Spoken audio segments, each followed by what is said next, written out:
大家好，我是在白马做滑雪别墅的老杨，这里是老杨与雪。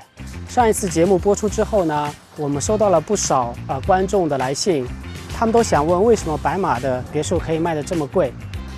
现在我身后的这个别墅呢是我们新建的，它的名字叫 D Plus。现在这个季节是白马的淡季，它每晚的价格呢大概在10万到15万。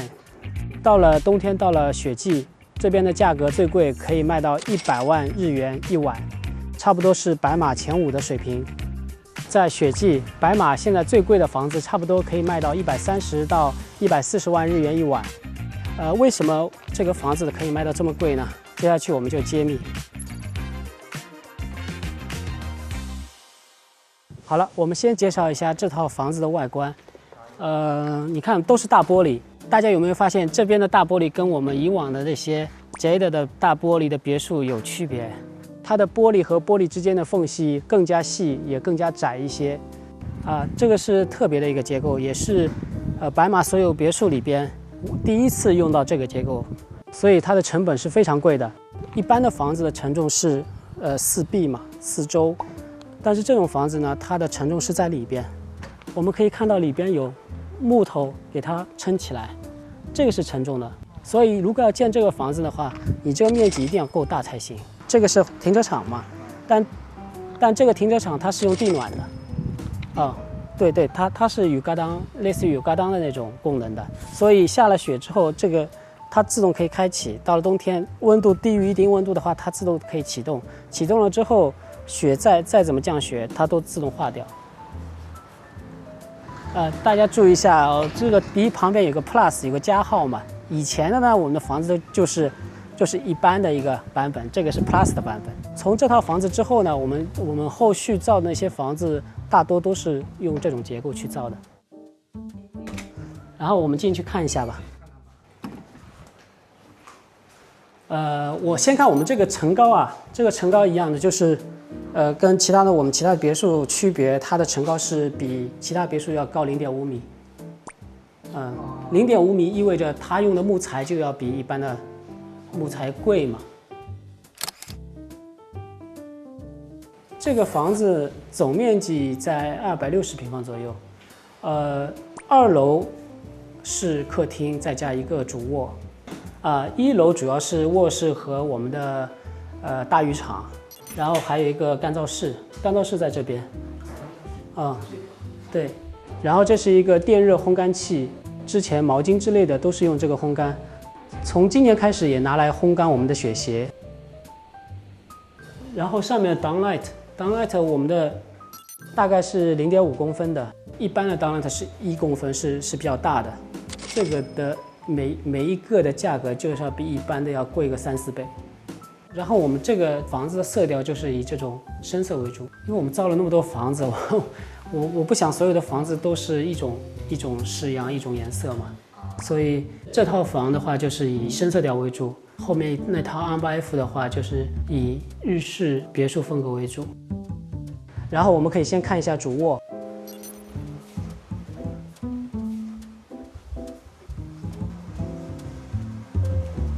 这边我们全部用的汉斯格尔的卫浴系统，这边也是汉斯格尔的。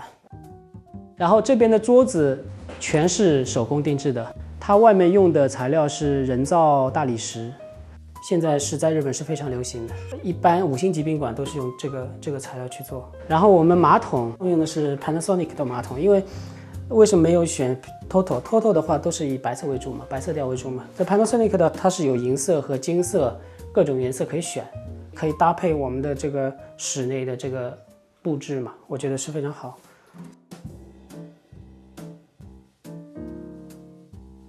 杨总，这个像暖气片一样的东西这个我们一会儿再说。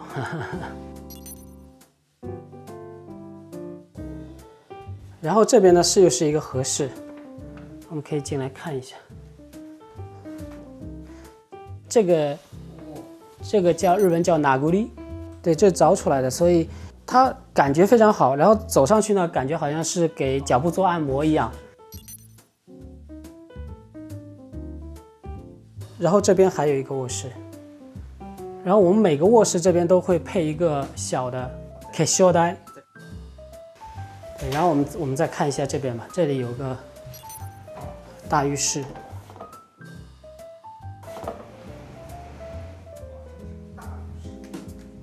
这个是一个 Jacuzzi 的按摩浴缸，2个人洗是没有问题的。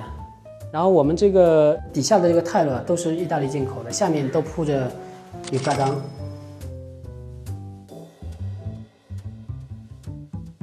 然后我们冬天的话，这个也是可以推开可以看全景。到了夏天的话，我们这边要做一个 barbecue 的 space， 现在在施工嘛。这边是个 barbecue， 然后这边是个桑拿。因为其实日本人是非常喜欢泡桑拿的，在东京都内可能泡一次桑拿也不便宜，也挺贵的，所以我们的别墅不只是要做冬天的客人，夏天的客人我们也是要考虑的。所以日本人的需求就是桑拿加一个 barbecue。就是这个都是你看都是那个 concrete 的嘛，都是混凝土的。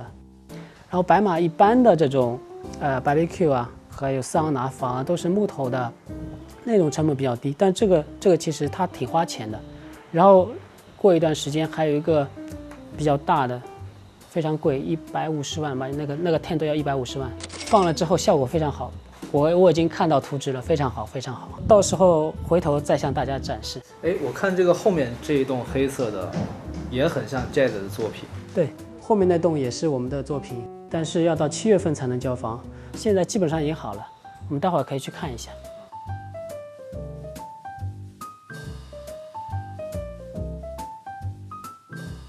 那我们去2楼看一下吧。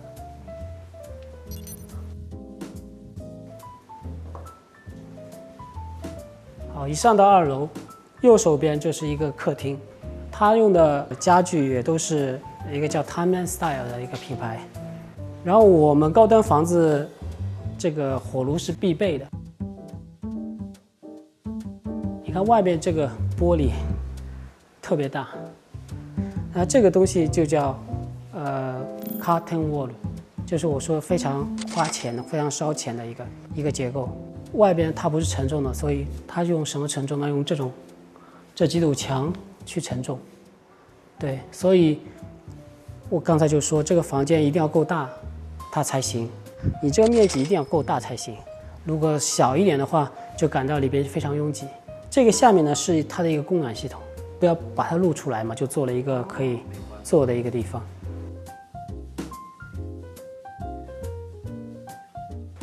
现在可以给我们揭秘一下这个是在干嘛？这个呢，其实是一个类似于一个空调。因为啊，它在冬天呢，它是可以供热，然后夏天呢，它是里边凉水去循环，它是可以提供冷气的。青井泽的豪宅里边用这个比较多，因为它在冬天的话，如果纯地暖的话是非常干的，但用这个的话，它其实它没有那么干。夏天也是，夏天这边你开空调的话，没有开这个来的舒适。然后我们再看一下厨房啊，厨房用品嘛。这个是个酒柜，叫利伯海尔的酒柜，这个已经是我们的标配了，现在是我们的标配。这是米勒的咖啡机，然后Blanco 也是一个德国的牌子，这个也是我们的标配了现在。然后我们再看这一边，这边还有一个厨房。对，刚才那边呢其实是一个水吧，对，这边是真正做菜烧饭的。这个 IH 也是米勒，对，然后烤箱也是米勒，国内叫美诺，对，然后这边有一个冰箱，这个冰箱也是美诺的冰箱，对，这些都是已经是高端的标配了。然后我们的餐具也是很齐全的，这些都是设计师作品。所以我们的高端别墅都是用这种设计师的作品。对，我那种便宜的塑料的一般的品牌都不符合我们的要求。这个也是一个设计师作品，它是月前烧，也在日本也是非常古老的一个工艺吧。月前烧是福井附近日本最传统的工艺，主要都是从那边来的。金泽和福井，它的就是日本叫人间国宝嘛，这个全日本最多的地方就在那边。然后看我们这个2楼带阳台的卧室，而且我发现你的就这个冷热系统，它每个房间的颜色不一样啊。对，我们根据周边的这个室内的这个颜色去调的，这个是我们自己涂的。这个是一个2楼的一个阳台，那这边其实也可以 barbecue， 这个是 barbecue 一个机器吧。对，然后这边就是淋浴，日文叫ユニットバス。2楼的话用ユニットバス会比较好，否则的话它容易把这个水漏到1楼去。卫浴系统又不一样。这个是一个 Lixir 的一个ユニットバス里边的一个稍微高端一点的牌子。我们现在这个房子呢，是4LDK 的，260个平方，而且位置也非常便利，出门就是 Ecoland， 吃饭非常方便，然后去雪场也是比较近的。最多能住到10个人，如果带孩子的话可以住到12个人。然后呢，我们等一会儿要去看另外一间，就我们去年才建成的，对面的话也是4LDK，这边也是4LDK，所以两边一起租的话可以容纳20个人，对，那就是一个大家庭了。外面的停车场也是非常大的，其实可以停一辆巴士也是没问题。苹果的 Face ID， 这个是从二世谷搬来的。我们房子有很多艺术品都是从那边拿过来的，都是一个设计师做的，在二世谷非常火。他现在在二世谷的雪场旁边开了一个自己的工作室。然后我们现在去看一下隔壁那套新建的，所以这些树呢也是我们后期自己种的。其实，在这种位置非常好的地方，还是需要一些隐私嘛。有这些树的话，可以遮挡一些。这边其实也是桑拿和这个 barbecue， 要到7月份才能全部做完。这个停车的底下也是有地暖。是的，这个停车也有地暖，这也有地暖，这2处也有地暖。因为我们现在位于的地方呢是在白马 Ecoland 的最上面，所以它的这个地势也是比较高的。这边的积雪要比我们其他地方要多。这个就是我们新建的房子，它是3层结构。白马别墅里边就这一套是3层的，带电梯。这块地就这么大了，他们再做2层的话，它只能做到120平方。这3层的话，现在这个房子是200平方的房子，你这个面积一定要够大才行。对，而且就是接下去可能像二世谷一样，白马的地越来越贵，越来越贵。我们的地的利用率要提升嘛，所以做3层呢，我们也是说这个也是说一个 model room， 然后3层的话可以看到雪山，你坐在那个客厅里边，好像就是坐在 Snow Peak 一样的感觉。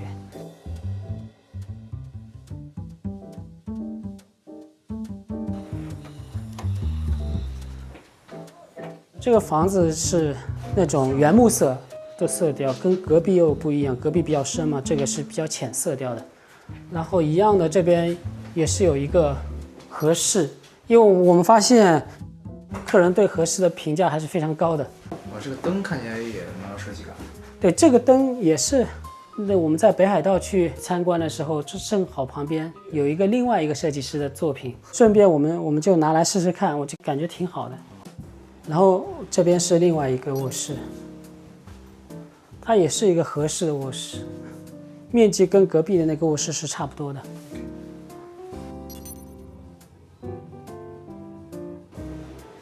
这个就是那个Hinoki 嘛，那它只能是1个人泡，主要是1个人泡为主。它的这个淋浴啊，这些全部也是用汉斯格尔的品牌。因为我们做的多了之后，不希望每套房子就长一模一样嘛，所以这个稍微做点变化，我觉得挺好的。我们现在造的那个高端房子啊，就是每个卧室都要有不同的一个颜色变化在里边。这个是洗衣机，烘干一体，对，洗烘一体。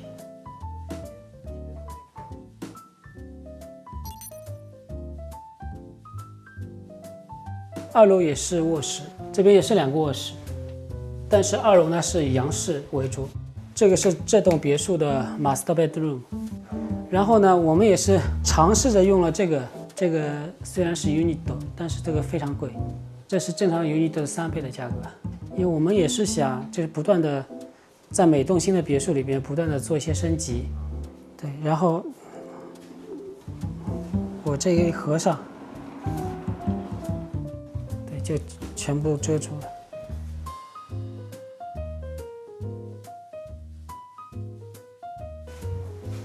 这边就是第4个卧室嘛，做了一个 bunk bed。这个 bunk bed 我们是故意不设计楼梯的，就是要给小孩能够在房间里面玩嘛。他如果要上去的话，是可以用这边搬来一个椅子，直接这么踩上去。然后我们的高端别墅，每一间卧室都有一个独立的洗浴。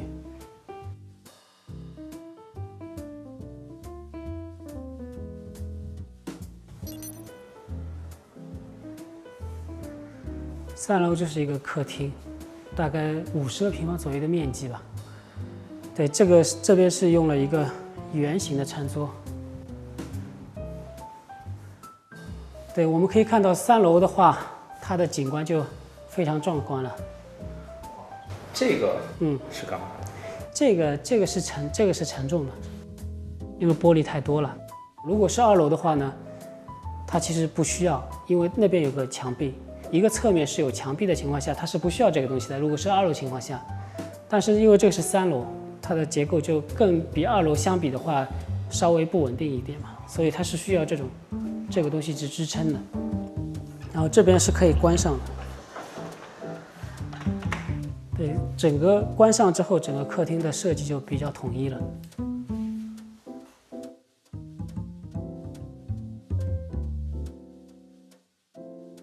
今天我们的别墅揭秘呢，就告一段落。这套房子，在7月份开始就准备投入运营。雪季如果有客人想来白马滑雪的话，可以联系到我们。未来的节目里，我会继续带您走进白马在地人才知道的风景与生活，也聊聊雪山下真实发生的生意和投资机会。想看游客看不到的白马，请记得订阅。有什么想问的，欢迎在评论区留言。我是老杨，我们下期见。